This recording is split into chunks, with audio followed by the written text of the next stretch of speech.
da gema do homem. Por que esse nome, a gema do homem? Todo mundo pergunta, né? Deve perguntar para vocês, né? Qual que é essa... Quem foram os fundadores do grupo? Como é que começou? Você já falou que foi em 95, né? Sim. A história do grupo começa em 95, quando houve um projeto da Universidade Federal, um projeto de extensão da Universidade Federal, que estava sendo dirigido pela professora Sônia Gin. E aí a professora, eu já estava graduado, já estava empregado, a professora me liga num dia de semana à tarde e falou: Marco Antônio, você tem condições de montar um grupo de música? Claro, professor, eu posso tentar. Só tem um requisito, um pré-requisito. Todos têm que ter ligação com a universidade, porque vão integrar um projeto de extensão e eu preciso justificar a presença desse grupo como pessoas ligadas ao FMS. Aí eu saí buscando gente. Liguei para o Timóteo, que tinha sido professor na Universidade Federal, para o Herbert, que foi aluno na Universidade de Odontologia, o Átila ainda trabalhava lá, o Heitor era ex-aluno, Regina Canellini, que era ex-aluna de engenharia. Então nós tivemos essa formação e eu, o sexto integrante. Nós montamos esse grupo que se propôs a tocar choro e samba nesse projeto de extensão da universidade. Dali começou, essa foi a primeira formação da GEMA em 95. Dali para cá, sofremos mais umas três novas formações. Aí entrou o Alexandre, que era bandolinista, que se tornou solista do grupo, solista principal do grupo.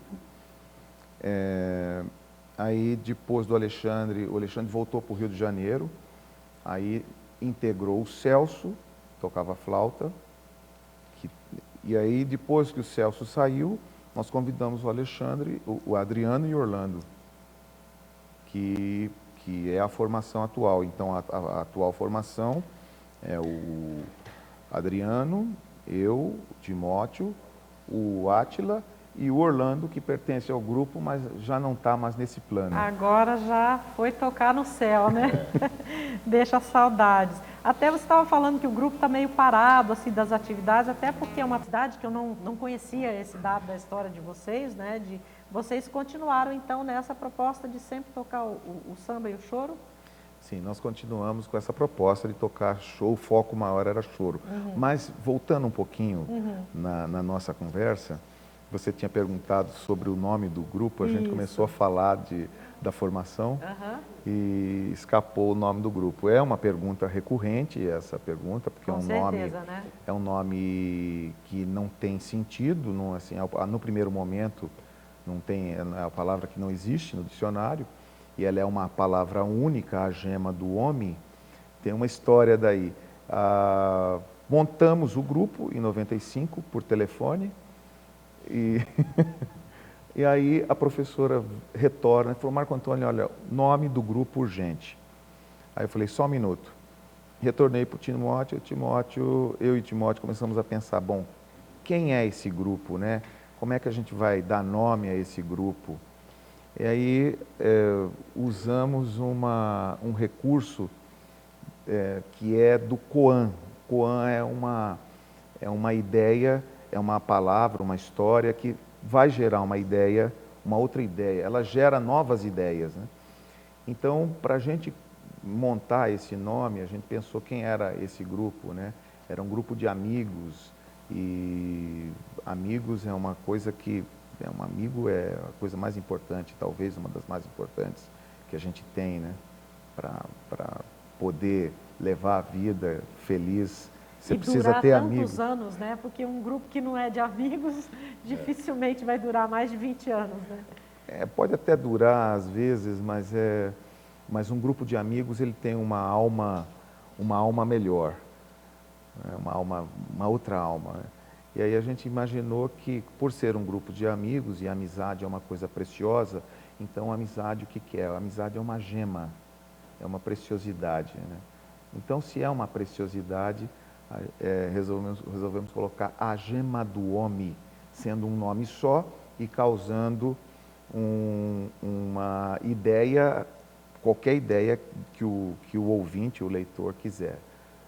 Já causando uma coisa diferente, né? Não, eu falo essa história de dura mais de 20 anos o grupo e assim, acaba convivendo, vira como se fosse uma família, né? Mesmo que seja uma família musical, né? Tanto é que vocês o Adriano tem um espaço aí que é a Confraria do Choro, Isso. né? Já há mais de 10 anos. Que a gente vai falar daqui a pouco. E aí eu queria falar assim, saber das gravações, como é que é? Vocês têm um repertório de interpretações, eu queria que vocês falassem das influências, né, dos compositores que influenciam o repertório do grupo e também da questão das composições autorais. Influências, vamos começar pelas influências do grupo, assim, autores que vocês tocam, que vocês gostam, que são um sucesso na história do grupo. O nosso repertório está centrado nos grandes mestres do choro. Pixinguinha, Jacó, Vamos lá, Chiquinha Gonzaga. Chiquinha, Ernesto Nazaré. Vamos trazer também um Altamiro Carrilho, que compôs muita coisa boa. Valdir Azevedo, que você faz muita coisa, Valdir Azevedo. Né? Então são vários compositores dentro do choro e gente que, por exemplo, ninguém diz que é chorão. Fonfon, por exemplo, era chorão. Né? Cachimbinho, mestres, né? Fabulosos. Mas vocês fazem samba também, né? Fazemos. A ideia é tocar música que tenha as suas raízes no Brasil. É samba, choro e bossa nova, né? Que são genuinamente brasileiras. A gente preza muito preservar essa vertente do grupo, de valorizar o que é nosso. Né? Existe muito lixo que o Brasil importa, lixo cultural, se bem que a gente também está exportando alguns, né? Mas a gente está evitando, né? Que fiquemos permeados, né? Pela música da mídia comercial. Né? Então a gente está tentando sempre rebuscar valores musicais que não são tão difundidos. E às vezes o Brasil começa a perder essa referência das nossas origens musicais, nossas origens culturais. E registro disso? Depois a gente vai falar das composições, porque o primeiro CD que vocês gravaram quantos CDs,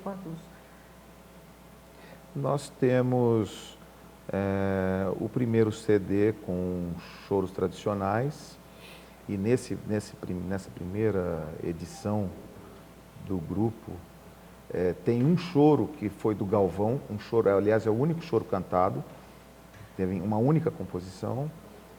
E o segundo CD, que foi um CD comemorativo dos 10 anos, o Adriano e o Orlando já estavam no grupo nessa época, aí sim foi um CD autoral. Aí a gente teve 9 composições, mas foram 10 músicas gravadas, uma das músicas que eram cantadas, uma música do Orlando, Samba Triste, o Choro Triste, foi instrumental também nesse CD dos 10 anos, exatamente, a gente conseguiu 9 composições. Pô, mas vamos fazer 10 anos, vamos gravar 9 músicas? Não, vamos gravar 10. Tá certo. E como que é? Quem que compõe no grupo? Como é que é esse processo de composição? Quem escreveu, né? Seja poesia, seja a música em si, temos de parceiros. Paulo Robson de Souza, biólogo da UFMS, fantástico, tem uma produtividade fabulosa. Lúcio Bulhões, que é filho de trombonista. E maestro. E maestro também, e médico, né? Excelente médico. Temos o Lamartine Ribeiro, né? Foi meu parceiro em um dos sambas. Quem mais que foi parceiro nosso, para a gente não esquecer ninguém? Eu acho que só, Foi né? só isso. Foram esses, os demais foram nossos mesmo. Tem parcerias do Lúcio Bulhões com o Marco Antônio, Orlando Brito com Paulo Robson, eu com o Lamartine. Tem um que fizemos em 6 mãos, né? Compõe, Timóteo também compõe? O Timóteo Sim. deu a ideia, eu comecei a escrever, aí depois o Marco Antônio colocou mais uma parte do choro, Orlando vai lá e finaliza. Quer dizer, virou um trabalho em conjunto, né? E a preparação, a montagem do choro em si, onde que a gente vai fazer um pianinho, um crescendo, né? Os breques, isso daí é sempre construído em ensaio, sempre construído em conjunto. Que legal. Foi uma produção muito interessante. Aliás, assim, eu sou suspeita para falar, porque assim, gosto muito da voz do Átila, para mim ele é um cantor maravilhoso, Afinadíssimo, né? Não, e tem assim um timbre de voz muito gostoso, né? Uma voz grave, mas assim, com uma suavidade, com uma... E extensão também, né, Mística? Ele é assim, uma pessoa que assim, eu sou muito fã do Átila e eu acho que vocês, aliás, todos vocês, assim, são músicos maravilhosos. Obrigado. É um grupo que tem uma sonoridade que encanta, né, a todo mundo. Eu acho que é muito bom, né, de ouvir a Gema do Homem. Como é que são os projetos do grupo agora que vocês estão sem o Orlando, né? E eu sei que a vida não para, a gente não pode parar. Eu sei que cada um de vocês tem outras profissões, né? Mas a música está no coração, né? Com certeza. Sem dúvida. O grupo está em stand-by por enquanto, mas a gente pretende retomar o grupo. É o grupo mais de maior duração, né? de maior duração, vamos dizer assim, né? Que nós até constituímos, viramos empresa uma época. A gente tinha uma associação, era uma associação a Gema do Homem. E infelizmente a gente não deu continuidade nessa associação, mas na verdade de fato o grupo existe, né? A associação ficou aí, mas o grupo continua agora existindo. Não tem associação, mas tem uma confraria, né? A gente já deu uma pitada aqui da Confraria do Choro. E aí, 10 anos de Confraria do Choro, como é que foi criar? Na verdade, Mística, essa inspiração veio de Cuiabá.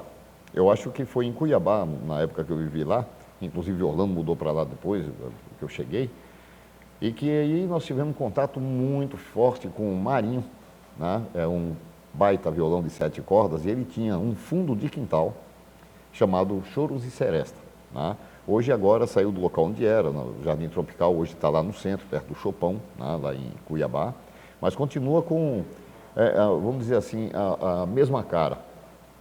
O Marinho formou muito músico.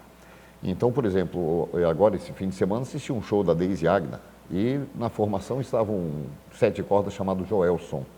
Ele ficava na roda de choro e o Marinho chamava ele para junto dele, para tocar junto. Menino de 12 anos, hoje ele está com 22 e toca maravilhosamente, sem deixar de ver para nenhum músico, violonista de 7 cordas do Brasil. Ele é muito bom.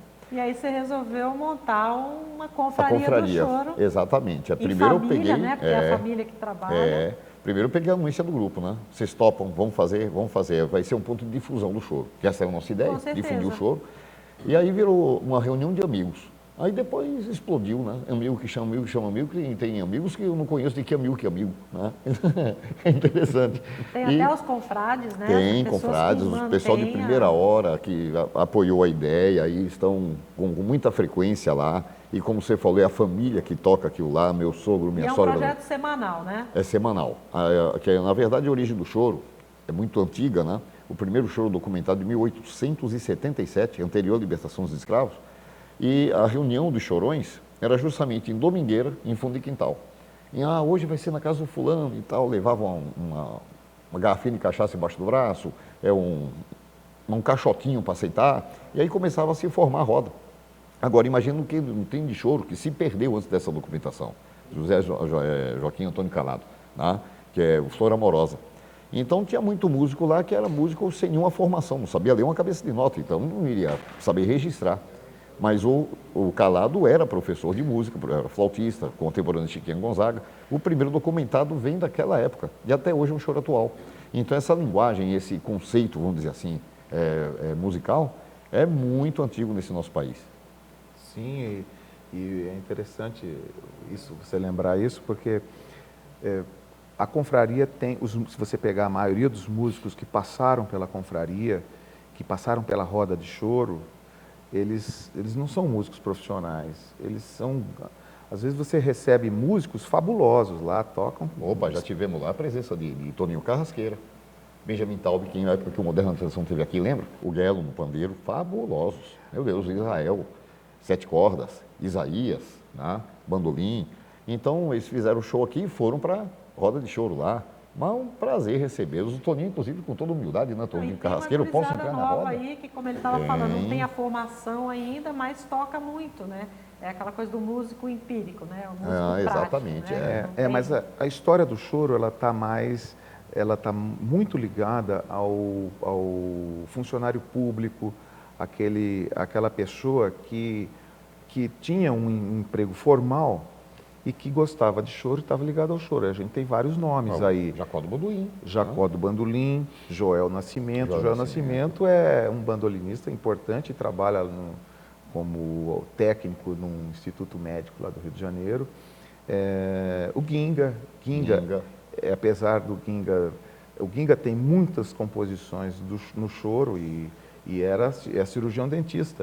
Não sei se continua atuando então, como vocês cirurgião. estão super dentro do contexto dos chorões, né? Porque todo mundo tem sua profissão e a música no coração, né? Você estava falando de uma composição, Lamartine Babo. Lamartine Ribeiro. Lamartine foi Ribeiro interessante. é o Lamartine, né? Nosso Lalá do pandeiro, né? Teve uma vez que eu tinha feito um samba, acordei com ele, escrevi o samba e tal, ajeitei e tal. E aí montei para ele um MIDI, direto da partitura que eu escrevi, do sisteminha e tal, montei para ele um MIDI. Rapaz, eu tive uma ideia. A imagem que eu vi foi essa. Um carioca, sem nenhum desrespeito ao carioca, adoro o Rio, né? Mas tem os cariocas que são muito bairristas, que acham que o samba é produto local. Samba e choro e tal, não, só se faz aqui é o berço, né? E às vezes a gente pega alguns assim, a maioria não fala isso. E aí eu falei para o Lamar essa história.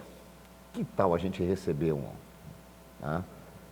uma bretada de um carioca desse? Você não vai fazer samba, rapaz, você não tem essa competência. E aí surgiu Promessa de Samba.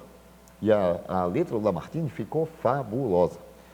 E que no final ele fala, você disse que eu não sabia fazer samba? Então escuta esse aqui, toma aí, E tal, e aí ele começa a falar que samba não é litoral, não é fruto do mar. O samba também tem em Corumbá, em Cuiabá, em Campo Grande, e vai para o Nordeste. Então ele viajou, né, em cima de um Brasil que às vezes está de costas para o litoral. O Brasil está muito de frente para o mar. E de costas para o nosso Brasil também. Nós estamos na nossa periferia do Brasil, em contato com os países da América Latina. Este é o samba que eu te prometi, viu? Você que nunca imaginou que eu pudesse um dia compor. Este é o samba que eu te prometi, sim. Você só debochou e até me disse faz-me rir. Este é o samba que eu te prometi, viu? Pois bem, na sua contramão eu compus no meu sertão. Então aguente agora ver, me fez até te prometer. Tá aí a prova que eu falei, samba não é fruto do mar. Então aguente agora ver, me fez até te prometer. Sua palavra não é lei, meu samba vai passar. Este é o samba que eu te prometi, viu? Você que nunca imaginou que eu pudesse um dia compor. Este é o samba que eu te prometi, sim. Você só debochou e até me disse faz-me rir. Este é o samba que eu te prometi, viu? Pois bem, na sua contramão eu compus no meu sertão. Então aguente agora ver, me fez até te prometer. Tá aí a prova que eu falei, samba não é fruto do mar. Então aguente agora ver, me fez até te prometer. Sua palavra não é lei, meu samba vai passar. Só chama de real o samba litoral e nunca admitiu que o samba é Brasil. Pode ser no Rio, em Cuiabá, em Salvador, em Campo Grande, samba e choro também são do interior. Agora vê se eu faz-me rir, você vai ter que me engolir. O samba que eu te prometi nasceu no Pantanal. Mas aqui se produz música que, olha... vamos lembrar de alguns trabalhos? Maria Cláudia e Marcos Mendes. Que espetáculo! Você não vê um defeitinho na produção que eles fazem. São extremamente perfeccionistas. Agora, não estão no eixo Rio-São Paulo, então talvez a mídia não tenha acessado tanta produção maravilhosa que eles tiveram, que eles fazem ainda, né? Então, claro, temos a gente que se aventurou e se deu muito bem no eixo, né? Vamos lá, vamos lembrar de um Almir Sater, né? O Geraldo Espíndola, TT Espíndola, Alzira, Igerri, vamos falar de tanta gente boa, o Guilherme Rondon, o Paulo Simões, né? Então tem tanta gente boa que hoje tem um reconhecimento nacional, né? Então não é de se espantar que a gente tem uma produção tão boa no nosso estado e que ela não circulou pelo Brasil. O exemplo do antigo projeto Extinto, infelizmente, projeto Pixinguinha. Quanta gente que não apareceu para o Brasil a partir daquele projeto. É verdade. Né? É um dos grupos de choros muito importante que apareceu com o projeto foi a Camerata Carioca. Camerata Carioca. Sob a regência do maestro... A Camerata não lembro quem estava regendo na época. Me fugiu aqui. Mas a Camerata foi um dos grupos super expressivos. Rafael Rabelo no violão 7, cavaquinho era o Henrique Cases, o irmão dele fazia violão também. Enfim, quem é que estava no... Radamés Inátila, o pianista, maestro que regia, fazia as composições. O Arquivo Musical de hoje conversa com os integrantes do grupo de choro A Gema do Homem. Só que a gente para o intervalo, daqui a pouco a gente continua o bate-papo.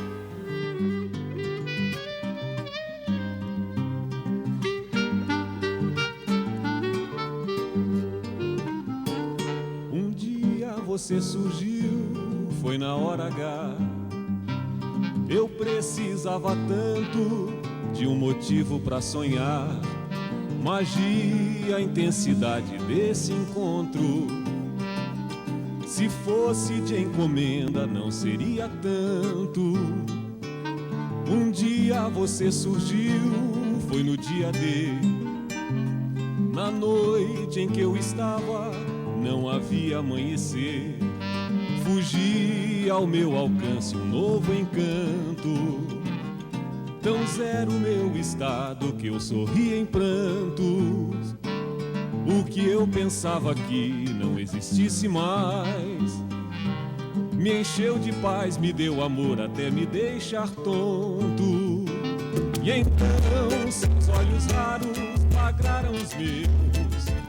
De um modo tão singelo tudo aconteceu. Valeu viver com tudo que sofri. Se foi pra que hoje eu te encontrasse aqui, meu amor, descobri que estavas no meu calendário desde o dia em que eu nasci. Nunca vou te esquecer que foi na hora H do dia D que aconteceu você.